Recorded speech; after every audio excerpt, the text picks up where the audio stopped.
अध्याय 16। Ivory readers. वजी के योद्धा जंगल से होते हुए गांव की दिशा में तेजी से आगे बढ़े। कुछ मिनटों के लिए आगे की ओर बंदूकों की तेज आवाज ने उन्हें जल्दी करने के लिए चेतावनी दी, लेकिन अंत में आवाजें कम होकर कभी कभार गोली चलने तक सीमित हो गईं, जो जल्द ही पूरी तरह से बंद हो गईं। ये बंदूक की खड़खड़ाहट से कम भयावह नहीं था, क्योंकि इसने बचाव दल के छोटे दल को केवल एक ही उपाय सुझाया कि कमजोर किलेबंद गांव पहले ही एक बेहतर सेना के हमले के आगे घुटने टेक चुका था। लौटते हुए शिकारियों ने गांव से अलग होने वाली 5 मील की दूरी में से 3 मील से थोड़ा ज्यादा की दूरी तय की थी, जब उनकी मुलाकात उन भगोड़ों में से पहले से हुई जो दुश्मनों की गोलियों और चंगुल से बचकर भाग निकले थे। दल में 1 दर्जन महिलाएं, युवक और लड़कियां थीं, और वे इतने उत्साहित थे कि वे खुद को समझा नहीं पा रहे थे, क्योंकि वे वजीरी को उसके लोगों पर आई विपत्ति के बारे में बताने की कोशिश कर रहे थे। वे जंगल के पत्तों जितने हैं, दुश्मन की ताकत को समझाने की कोशिश में एक महिला चिल्लाई। बहुत से अरब और अनगिनत मन्युएमा हैं और उन सभी के पास बंदूकें हैं। वे गांव के करीब पहुंच गए, इससे पहले कि हम जान पाते कि वे आ गए हैं, और फिर बहुत चिल्लाते हुए वे हम पर टूट पड़े और पुरुषों, महिलाओं और बच्चों को गोली मार दी। हम में से जो लोग भाग सकते थे वे जंगल में भाग गए, लेकिन ज्यादातर मारे गए। मुझे नहीं पता कि उन्होंने किसी को बंदी बनाया या नहीं, ऐसा लग रहा था कि वे हम सभी को मार डालना चाहते थे। मन्युएमा ने हमें कई नामों से पुकारा, कहा कि वे हमारे देश से जाने से पहले हम सभी को खा जाएंगे, कि पिछले साल उनके दोस्तों को मारने की यह हमारी सजा है। मैंने ज्यादा कुछ नहीं सुना, क्योंकि मैं जल्दी से भाग गया। गांव की ओर मार्च अब फिर से शुरू हुआ, धीरे धीरे और अधिक चुपके से, क्योंकि वजी जानता था कि बचाव के लिए बहुत देर हो चुकी थी। उनका एकमात्र मिशन बदला लेना था। अगले मील के अंदर 100 से अधिक भगोड़े मिले। इनमें कई लोग थे और इसलिए पार्टी की लड़ाकू ताकत बढ़ गई थी। अब 1 दर्जन योद्धाओं को टोल लेने के लिए आगे भेजा गया।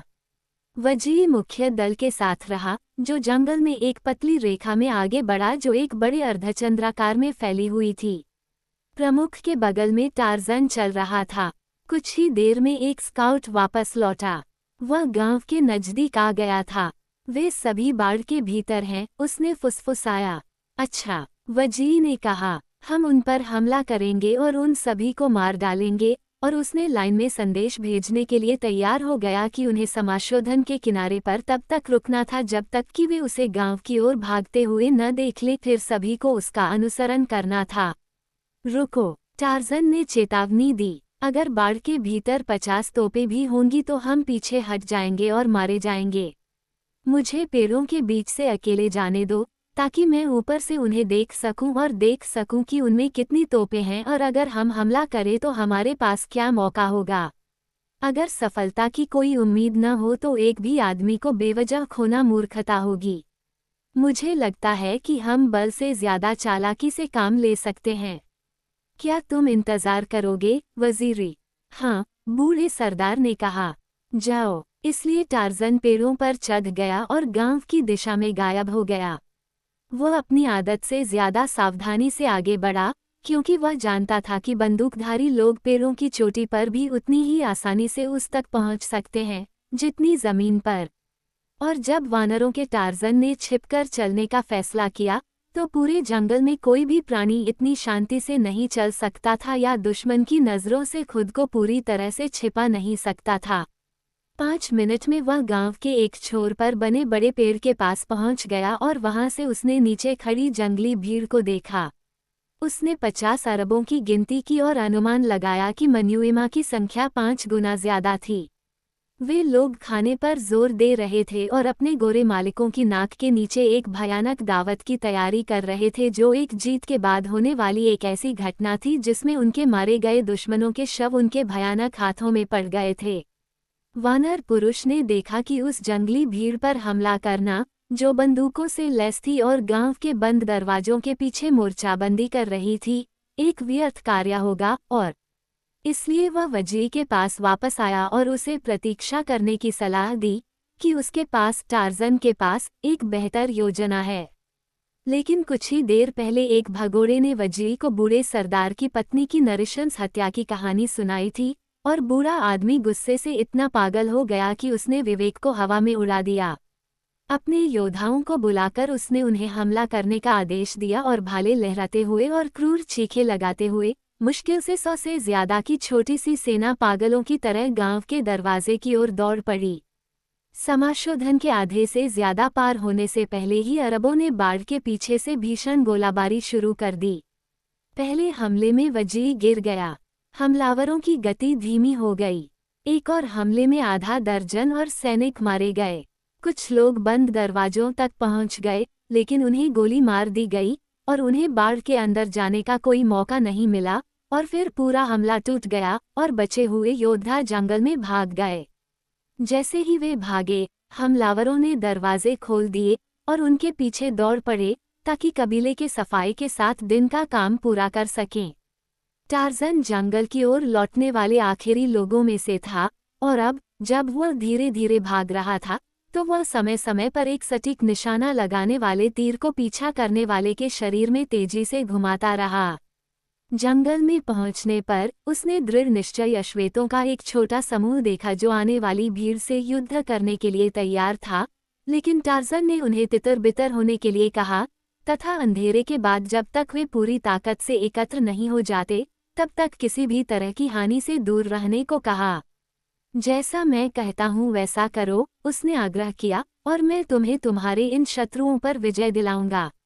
जंगल में इधर उधर बिखर जाओ, जितने भी भटके हुए लोग मिल सके उन्हें उठा लो, और रात में अगर तुम्हें लगे कि तुम्हारा पीछा किया गया है तो चक्करदार रास्तों से उस स्थान पर आ जाओ जहां हमने आज हाथियों को मारा था।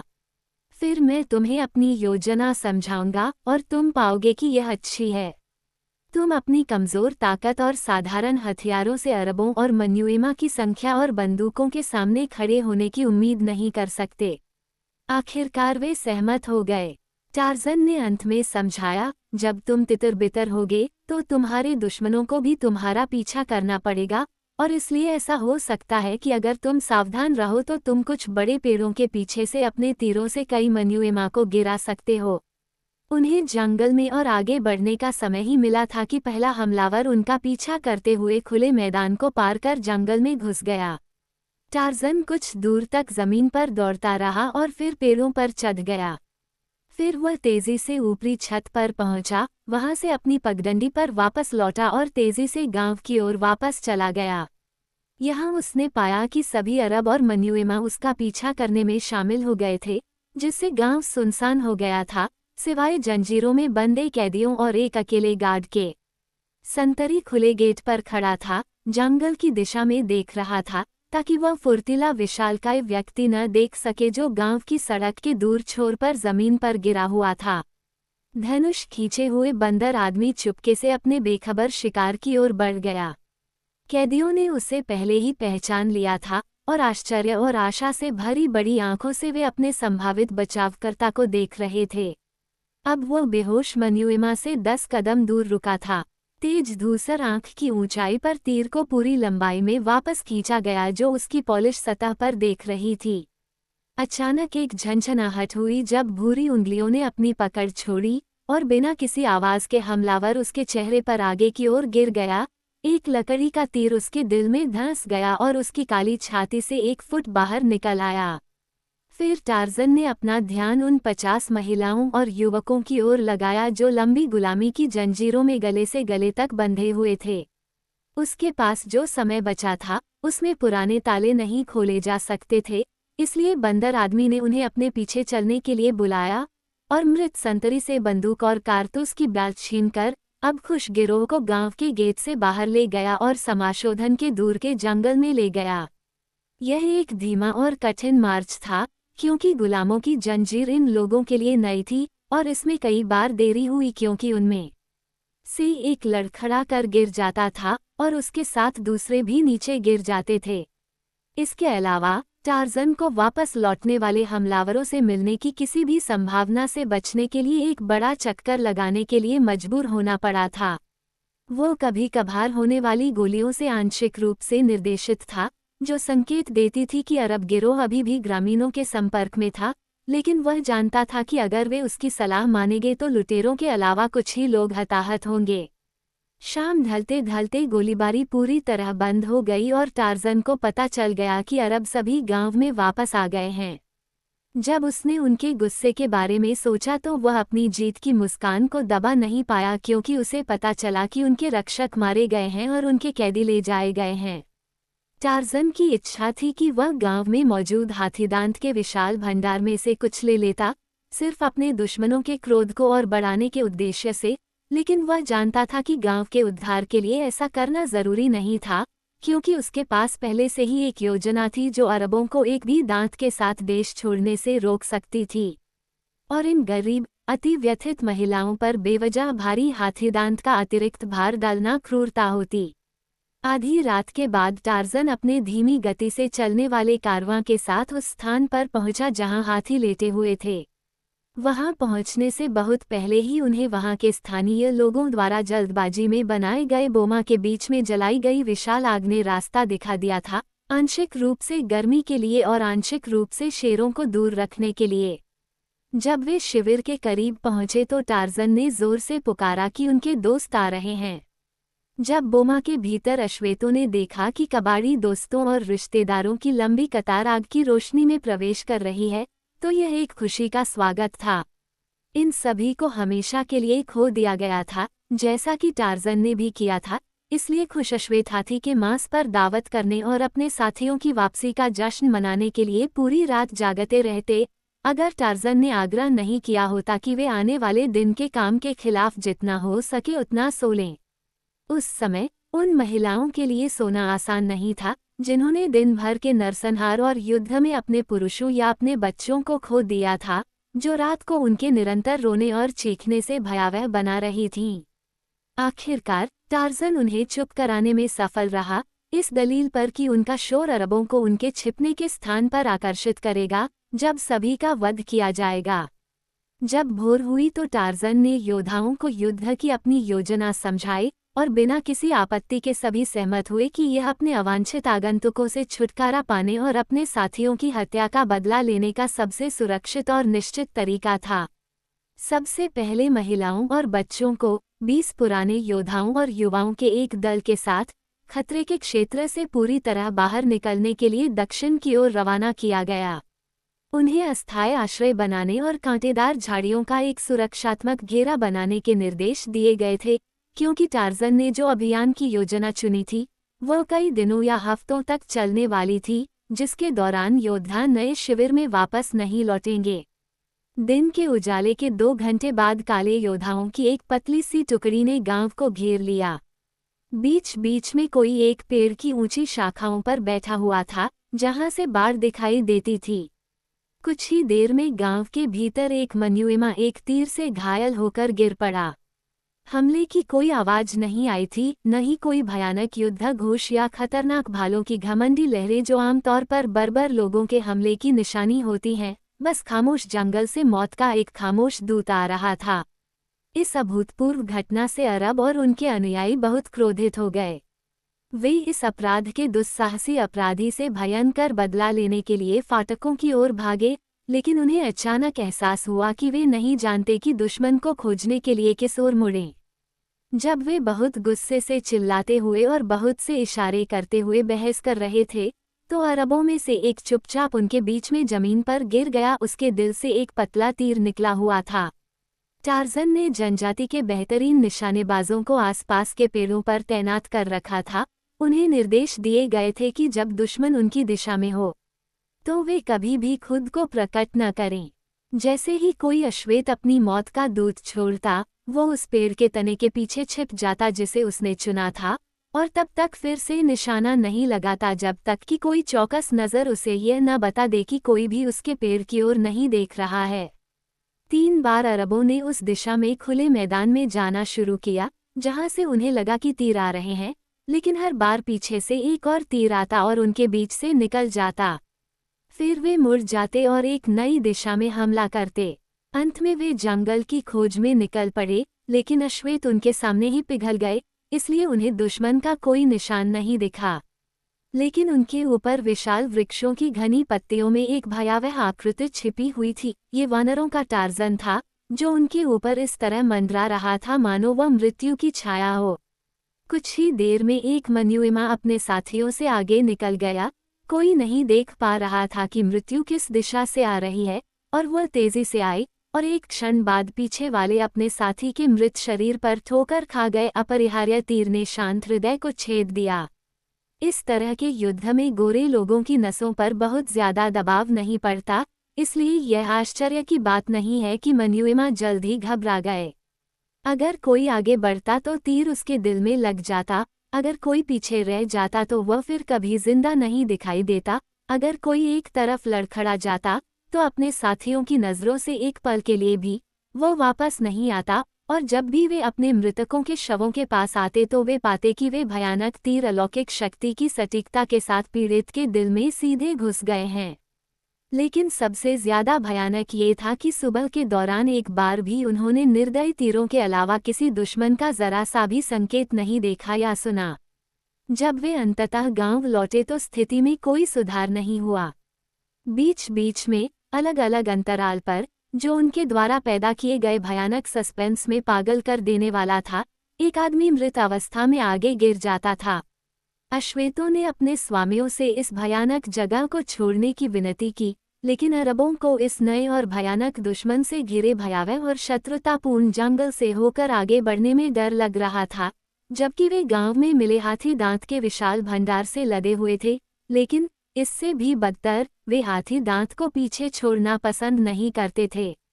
अंत में पूरे अभियान दल ने फूस की झोपड़ियों में शरण ली। यहाँ कम से कम वे तीरों से मुक्त होंगे। टार्जन ने गांव के ऊपर के पेड़ से उस झोपड़ी को चिन्हित किया था जिसमें मुख्य अरब गए थे, और एक लटकती हुई शाखा पर खुद को संतुलित करते हुए उसने अपनी विशाल मांसपेशियों की पूरी ताकत से छप्पर की छत के माध्यम से अपना भारी भाला चलाया। दर्द की चीख ने उसे बताया कि भाले ने एक निशान लगा दिया है। इस विदाई सलामी के साथ उन्हें यह विश्वास दिलाने के लिए कि देश के भीतर कहीं भी उनके लिए कोई सुरक्षा नहीं थी, टार्जन जंगल में लौट आया, अपने योद्धाओं को इकट्ठा किया और आराम करने और खाने के लिए 1 मील दक्षिण की ओर चला गया। उसने कई पेड़ों पर पहरेदार रखे थे जो गांव की ओर जाने वाले रास्ते को देखते थे, लेकिन कोई पीछा नहीं कर रहा था। उनकी सेना के निरीक्षण में एक भी हताहत नहीं हुआ, एक भी मामूली घाव नहीं, जबकि दुश्मनों के नुकसान के मोटे अनुमान से अश्वेतों को यकीन हो गया कि उनके तीरों से कम 20 लोग मारे गए थे। वे उत्साह से पागल हो गए थे और दिन को गांव पर एक शानदार हमले में खत्म करने के लिए तैयार थे, जिसके दौरान वे अपने दुश्मनों में से आखिरी को मार डालेंगे। वे उन विभिन्न यातनाओं की कल्पना भी कर रहे थे जो वे करेंगे, और मनुएमा की पीड़ा पर गर्व कर रहे थे, जिनके लिए उनके मन में एक अजीब सी नफरत थी। जब टार्जन ने योजना पर अपना पैर रखा, तुम पागल हो, वह चिल्लाया। मैंने तुम्हें इन लोगों से लड़ने का एकमात्र तरीका बताया है। तुम पहले ही उनमें से 20 को मार चुके हो, बिना एक भी योद्धा खोए, जबकि कल अपनी खुद की रणनीति का पालन करते हुए, जिसे तुम अब फिर से दोहराओगे, तुमने कम से कम 1 दर्जन लोगों को खो दिया और एक भी अरब या मनुएमा को नहीं मारा। तुम वैसे ही लड़ोगे जैसा मैं तुम्हें लड़ने के लिए कहता हूँ, या मैं तुम्हें छोड़कर अपने देश वापस चला जाऊंगा। जब उसने ये धमकी दी तो वे डर गए और उन्होंने वादा किया कि यदि वो उन्हें कभी नहीं छोड़ेगा तो वे उसकी आज्ञा का पूरी तरह पालन करेंगे। बहुत अच्छा, उसने कहा, हम रात के लिए हाथी बोमा में लौट आएंगे। मेरे पास अरबों को ये बताने की योजना है कि अगर वे हमारे देश में रहे तो उन्हें क्या क्या झेलना पड़ सकता है, लेकिन मुझे किसी मदद की ज़रूरत नहीं होगी। आओ, अगर उन्हें दिन भर और तकलीफ न हो तो वे निश्चिंत हो जाएंगे, और डर में फिर से डूबना उससे भी ज्यादा परेशान करने वाला होगा जितना कि हम उन्हें पूरी दोपहर डराते रहे। इसलिए वे पिछली रात के अपने शिविर में वापस चले गए और बड़ी आग जलाकर खाना खाया और दिन भर के रोमांचों को अंधेरे के बाद तक सुनाया। टार्जन आधी रात तक सोता रहा, फिर वह उठा और जंगल के सिमरियन कालेपन में रेंगता हुआ चला गया। 1 घंटे बाद वह गांव के सामने समाशोधन के किनारे पर पहुंच गया। बाड़ के भीतर एक कैंप फायर जल रहा था। बंदर आदमी समाशोधन के पार रेंगता हुआ चला गया जब तक कि वो सलाखों वाले गेट के सामने खड़ा नहीं हो गया। अंतराल के माध्यम से उसने एक अकेले संतरी को आग के सामने बैठे देखा। चुपचाप टार्जन गांव की सड़क के अंत में पेड़ के पास गया। वह धीरे से अपनी जगह पर चढ़ा और अपने धनुष पर एक तीर चढ़ाया। कई मिनटों तक उसने संतरी पर ठीक से नजर रखने की कोशिश की, लेकिन लहराती शाखाओं और टिमटिमाती आग की रोशनी ने उसे आश्वस्त कर दिया कि चूकने का खतरा बहुत ज्यादा था। उसे अपनी योजना के अनुसार शांत और अचानक मौत लाने के लिए दिल को पूरी तरह से छूना होगा। इसके अलावा वह अपना धनुष, तीर और रस्सी बंदूक भी लाया था जो उसने पिछले दिन दूसरे संतरी से छीनी थी जिसे उसने मारा था। इन सभी को पेड़ की एक सुविधाजनक जगह पर छिपाकर वह बाड़ के भीतर हल्के से जमीन पर गिर पड़ा। उसके पास केवल एक लंबा चाकू था। संतरी की पीठ उसकी ओर थी। टार्जन बिल्ली की तरह उस ऊँघते हुए आदमी के पास रेंगता हुआ आया। वो अब उससे 2 कदम की दूरी पर था। एक और पल और चाकू चुपचाप उस आदमी के दिल में घुस जाएगा। टार्जन उछलकर खड़ा हो गया, क्योंकि जंगल के जानवर का सबसे तेज और निश्चित हमला यही होता है। तभी मनुष्य को किसी सूक्ष्म इंद्रिय द्वारा चेतावनी दी गई। वो उछलकर खड़ा हो गया और उसने कभी मानव का सामना किया।